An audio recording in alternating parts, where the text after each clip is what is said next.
दिल्ली का एक शांत इलाका बुराड़ी।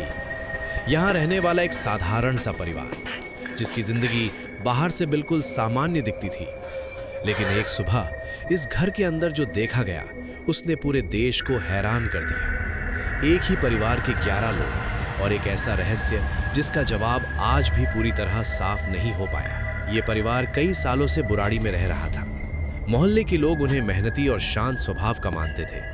घर के नीचे उनकी छोटी सी दुकान थी जो हर सुबह समय पर खुल जाती थी, लेकिन एक दिन सुबह दुकान का शटर बंद रहा। पड़ोसियों को ये बात थोड़ी अजीब लगी क्योंकि ऐसा पहले कभी नहीं हुआ था। पड़ोसियों ने घर के अंदर जाकर देखने का फैसला किया। जैसे ही उन्होंने अंदर कदम रखा, उनके होश उड़ गए। घर के अंदर का दृश्य इतना अजीब था कि कुछ पल के लिए कोई समझ ही नहीं पाया कि ये क्या हुआ है। पूरा घर शांत था और हर तरफ एक डरावना सन्नाटा फैला हुआ था। घर के अंदर परिवार के सभी लोग एक अजीब स्थिति में खड़े थे। किसी की आंखों पर कपड़ा बंधा हुआ था, किसी के हाथ बंधे हुए थे और कमरे में सब कुछ ऐसे सजा हुआ था जैसे कोई खास रस्म निभाई जा रही हो। ये दृश्य देखकर हर कोई स्तब्ध रह गया। जब पुलिस इस मामले की जांच करने पहुंची तो घर के अंदर उन्हें एक और रहस्यमयी चीज मिली। घर के अंदर कई डायरियां रखी हुई थी जिनमें कई सालों से कुछ न कुछ लिखा जा रहा था।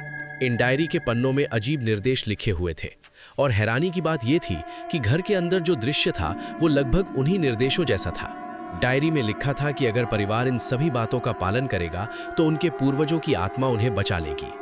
परिवार को विश्वास था कि आखिरी पल में कोई चमत्कार होगा और सब कुछ ठीक हो जाएगा, लेकिन ऐसा कुछ भी नहीं हुआ। जांच के बाद ये मामला पूरे देश में चर्चा का विषय बन गया। आज भी जब बुराड़ी का नाम लिया जाता है तो लोगों के मन में वही सवाल उठता है, क्या ये सिर्फ एक अंधविश्वास था या फिर उस घर में सच में कुछ ऐसा था जिसे आज तक कोई समझ नहीं पाया।